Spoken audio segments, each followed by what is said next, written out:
அனைவருக்கும் வணக்கம். சற்று முன் வெளியான முக்கிய அறிவிப்பு. மாதம் மாதம் ரூபாய் 1000 வாங்கும் பெண்கள் அனைவரும் பயன்பெறும் வகையில் முக்கியமான மகிழ்ச்சியான அறிவிப்புகள் வெளியாகியுள்ளன.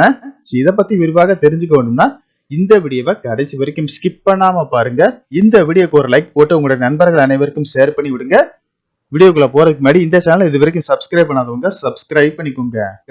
தமிழகத்தில் கலைஞர் மகளிர் உரிமை தொகை திட்டத்தின் மூலம் மாதம் மாதம் பெண்களின் வங்கி கணக்கில் ரூபாய் 1000 செலுத்தப்பட்டு வருகிறது. இந்த திட்டத்தின் மூலம் கோடிக்கணக்கான பெண்கள் பயன்பெற்று வருகின்றனர். இந்த திட்டத்தின் மூலம் பல பெண்கள் தங்களது அத்தியாவசிய தேவைக்கு போக மீதி பணத்தை சேமித்து வருகிறார்கள்.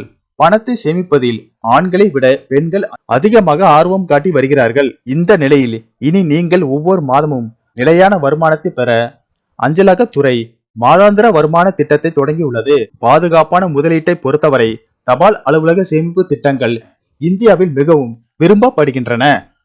குழந்தைகள் முதல் முதியவர்கள் வரை இந்த திட்டங்களின் பலன்களை பெறலாம். இப்போது தபால் அலுவலக மாதாந்திர வருமான திட்டம் பற்றி இங்கே பார்ப்போம். தபால் அலுவலக சேமிப்பு திட்டங்களில் அஞ்சல் அலுவலக மாதாந்திர வருமான திட்டத்தில் முதலீடு செய்வதன் மூலம் ரூபாய் 9250 வழக்கமான வருமானத்தை பெறலாம். இந்த திட்டத்தில் தனிநபர் கணக்கு மூலம் குறைந்தபட்சம் ரூபாய் 1000 முதல் அதிகபட்சமாக 9 லட்சம் வரையிலும் கூட்டு கணக்காக ரூபாய் 15 லட்சம் வரை முதலீடு செய்யலாம். இதற்கான வட்டி மாதம் மாதம் உங்களுக்கு வழங்கப்படும்.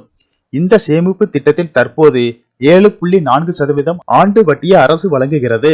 ஒரு தனிநபர் கணக்கில் அதிகபட்சமாக ரூபாய் 9 லட்சத்தை டெபாசிட் செய்வதன் மூலம் மாதத்திற்கு 5550 ரூபாயும் ஆண்டு வட்டியாக மொத்தம் ரூபாய் 66,600 ரூபாய் கிடைக்கும்.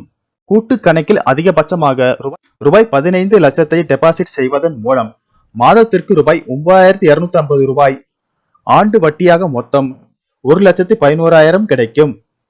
இந்த கணக்கை உங்கள் அருகிலுள்ள தபால் நிலையத்திற்கு சென்று திறக்கலாம். தேவையான ஆவணங்கள் ஆதார் அட்டை மற்றும் பான் கார்டு ஆகும்.